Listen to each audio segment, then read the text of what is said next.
ابلیس کے لفظی معنی انتہائی مایوس کے ہیں۔ یہ راندہ درگاہ ہونے کے بعد ہمیشہ کے لیے اللہ کی رحمت سے مایوس ہو گیا تھا، ورنہ اگر روایات کی روشنی میں اگر دیکھیں تو ابلیس ایک بہت نیک اور بزرگ جن تھا۔ اس نے کبھی اللہ کی نافرمانی نہیں کی تھی، اسی بنا پر وہ بلند مرتبہ پا کر فرشتوں میں شامل ہو چکا تھا، لیکن فرشتوں کی جنس سے قطعاً نہیں تھا۔ اللہ نے اسے اطاعت اور فرما برداری کا صلہ دیا تھا، اس کی عزت و اکرام کرتے ہوئے اسے آسمان میں بسایا تھا۔ لمحہ بھر کے لیے بھی اس نے اللہ تبارک و تعالیٰ کی نافرمانی نہیں کی تھی۔ ابلیس کا اصلی نام عزازیل تھا، پہلے یہ جنات میں سے تھا۔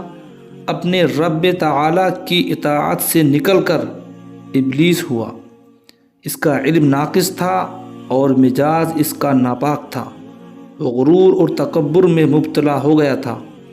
سب سے پہلا نافرمان ابلیس ملعون تھا، وہ خبیث اللہ تعالیٰ کے سامنے تکبر اور انا سے جواب دیتا رہا، اسی وجہ سے اللہ نے اس کو کافر کا لقب دیا۔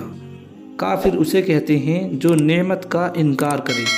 اللہ نے اس پر اتنا فضل و کرم، انعام و احسان کیا کہ بلند ترین مرتبے تک پہنچا دیا، لیکن اس نے اللہ کی اس نعمت کی قدر و پرواہ نہ کی اور کفر کا راستہ اختیار کیا۔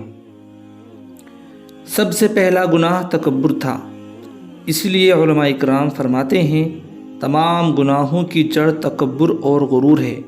چنانچہ حضور اکرم صلی اللہ تعالی علیہ وآلہ وسلم نے اپنی امت کو تکبر نہ کرنے کا سختی سے حکم فرمایا، اس کی برائی، بوال اور ہلاکت سے آگاہ فرمایا۔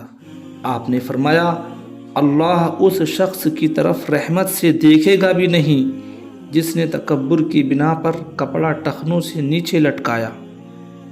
اور اسی کے ضمن میں اللہ کے پیارے رسول صلی اللہ تعالی علیہ وآلہ وسلم نے فرمایا کہ وہ شخص جنت میں داخل ہونے کے قابل نہیں جس کے دل میں ذرہ برابر بھی تکبر ہے۔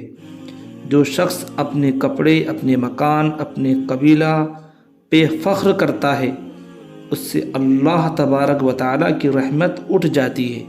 اسی لیے سید عالم صلی اللہ تعالیٰ علیہ وسلم نے اپنے صحابہ اکرام کو دیکھا کہ مہاجر صحابہ انصار کے خلاف اور انصاری صحابہ مہاجرین صحابہ کے خلاف آواز لگا رہے تھے، تو آپ نے فرمایا اس جاہلیت والی پکار کو چھوڑ دو، یہ بہت بدبودار ہے۔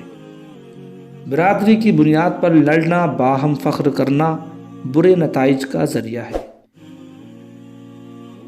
اور گناہوں کی بنیاد بھی تکبر ہے۔ اس لیے ہر مومن کو چاہیے